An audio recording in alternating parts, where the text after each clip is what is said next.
Quality of life updates in video games traditionally smooth out annoying or cumbersome mechanics that players have vocally expressed disinterest in.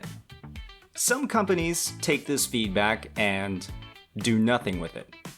Others combine market research with active player feedback to construct systems that improve upon their predecessors in every single way. Wuthering Waves is one of those games, and Kuro Games is one of those developers. My name is Saint Tontus, and I'm here to break down one of the wide array of quality of life improvements present in Wuthering Waves. While the game has undoubtedly innovated in the genre through exploration, through infinite out-of-combat stamina, wall running, and more, the underlying mechanics in its Gacha, specifically its standard weapon banner, allows players far more flexibility and reliability in upgrading their account with shiny new toys. And if you're enjoying this content, please give this video a like and subscribe. Those familiar with some of the biggest games in the space may have a lukewarm opinion on the standard banner. In Genshin Impact, reaching pity or pulling a 5-star from that banner can give a wide array of results. Sometimes it's trash. Well, mostly trash. Okay, pretty much all of it is trash, with some pieces of absolute treasure. Beyond the mere 0.8% chance of pulling a 5-star before pity, you then have another RNG layer to get through to actually get something useful. It's awful. In Honkai Star Rail, while this problem is still present, players can eventually get themselves a 5-star selector by pulling on the standard banner 300 times, and a light cone, or Star Rail's equivalent of a weapon, at the 5-star level by sacrificing 30 potential pulls in their currency shop. Wuthering Waves is a game that takes these quality of life updates up to 11. Recently announced on live streams across the globe, Kuro Games is giving all players a discounted 5-star on the beginner banner, both in pull cost and pity, while additionally following up on that banner with a 5-star selector that, with an 80 pity, would allow players to select any 5-star from the standard banner to roll for, with no chance of losing to an off-banner character. Players can immediately establish a roster based off of these initial characters, with the complete freedom to choose strong meta characters like Verena, or go with the rule of cool and pick Calcharo. This gives players far more incentive to simply stick with their account, and less incentive to bog down their early game experience with activities like re-rolling to build an optimal roster.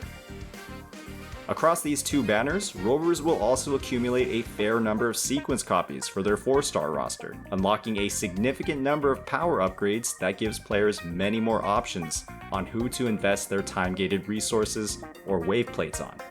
Considering that the 4-star roster is not that large at this point in the game's development, you have a pretty great chance of getting a lot of dupes. Beyond greater flexibility in building out their roster, Wuthering Waves' standard weapon banner gives players incredible optionality in gearing their current roster and even future characters. Take, for example, Static Mist. This weapon encompasses a huge number of stats that are almost universally useful on all characters, including a high base attack, energy regeneration, critical rate, and a support buff that boosts the attack of the switched-in resonator when the wielder uses an outro skill. This is an incredible weapon that currently only has 4-star users. This is also a weapon that players can 100% guarantee off 80 pity on this standard weapon banner. That's right, you choose any 5-star as a target for 80 pity, with no chance of pulling an off-banner weapon. Based off recent communications from Kuro on future version updates and characters, they are adding very many to the game at a fast pace. And it may be very difficult to reliably pull a character and their weapon knowing the potential lineup that we have in store, with even further hints announced on those May 19th live streams. This means that a player could save 80 standard pulls while waiting for these characters to release, and if a new pistol wielder releases, immediately pull on the standard banner to secure that static mist or that character. But St. Contis, that weapon probably isn't going to be their best in slot. Why are you suggesting suboptimal builds for players? This is, first and foremost, a gacha game. A player cannot reasonably expect to pull every character and their weapon without shelling out a sizable amount of cash. Wuthering Waves' systems allows both free-to-play and budget players to spend their premium currency, Astrite, primarily on the limited banners while providing adequate gear in a guaranteed way. That means with patience on your standard rolls, you'll probably never need to equip a 3-star or 4-star weapon on any character on your roster. For those approaching endgame content, where proper character builds and weapons are mandatory to clear DPS time checks, players are far less likely to experience frustrating bottlenecks, preventing the progression of their account. This is going to be especially relevant as we get into the endgame tower mode, where players will have to gear 3 teams with 9 total weapons to reach the endgame. Planning for your future pulls and roster in Wuthering Waves is a bit more complex given all of the benefits that Kuro has provided to players.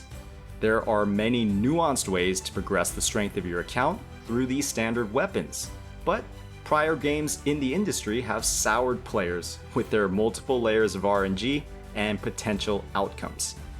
Any player new to Wuthering Waves but familiar with the industry should breathe a sigh of relief that Kuro has made this game.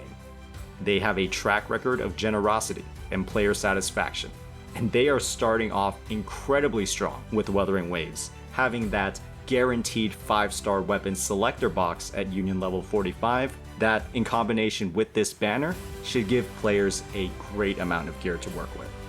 I cover all of these weapons in depth in one of my other videos, so if you're interested in that, please go ahead and give it a look.